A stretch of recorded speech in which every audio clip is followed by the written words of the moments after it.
All right, let's get right into it. When you think about global business today, emerging markets are pretty much the final frontier. They are, without a doubt, one of the biggest opportunities out there, and also one of the toughest challenges. You get it right, the growth is absolutely explosive. But if you get it wrong, well, it's a fast way to lose a lot of money.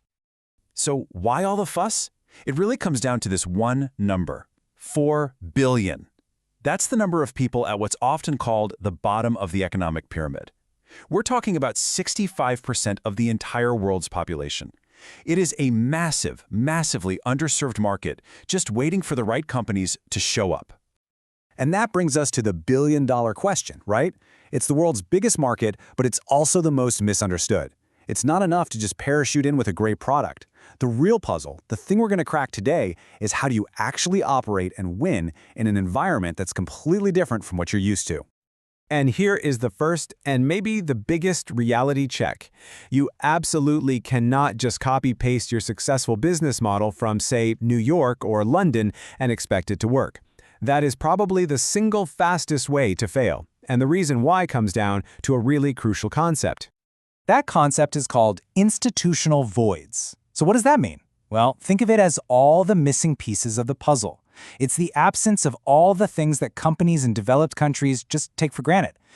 Reliable market data, credit card systems, logistics that just work, courts that actually enforce contracts, all that stuff. And here's the thing you have to understand. These aren't just temporary glitches or potholes in the road. They are fundamental, deep-seated features of these markets. You can't just wait around for someone else to fill them.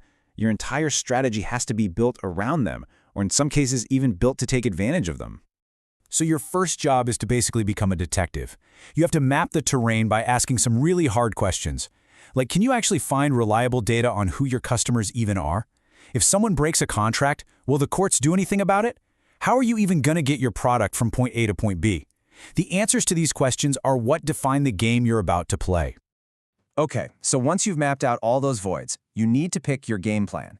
This is where we move from just understanding the problem to actually finding a solution. So let's look at the classic ways a company can enter a new market. Now, the traditional trade-offs are pretty straightforward.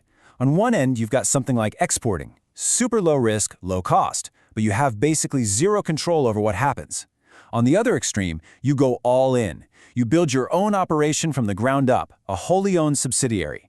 That gives you total control, but you also take on all the risk and all the cost. But here's the twist. In these markets that are full of those institutional voids we were just talking about, where the risk is high and the rules are kind of murky, one of these strategies consistently, and I mean consistently, outperforms all the others. And that brings us to the secret weapon for winning in emerging markets, finding the right local partner. In so many of these cases, this isn't just a helpful connection to have. It is the single most critical factor that will decide whether you win or you lose. Let me tell you a quick story. There was a major Japanese multinational, a big name, that wanted to break into Tunisia. Their first attempt with a local partner they'd picked was a complete disaster. It failed for all the classic reasons. A total cultural mismatch. The partner just didn't have the right skills. It was a mess. But this company didn't just give up. They tried again.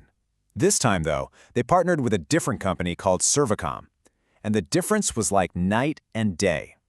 Everything the first partner lacked, cultural alignment, real capabilities, market access, Servicom had in spades. So the question is, what made Servicom so special? Well, they weren't just a local distributor, they were a true strategic asset. They had the financial muscle, they already had a great reputation, they had top-tier engineering talent, and most importantly, they knew how to get things done in that market. They were the perfect guide for navigating all those local institutional voids. And you don't have to take my word for it. Just look at the results. The numbers speak for themselves. In just 3 years, their revenue grew by more than 6 times. That's not just a small win, that's a home run. And it all came down to finding the right partner. The CEO of Servicom really summed it up perfectly.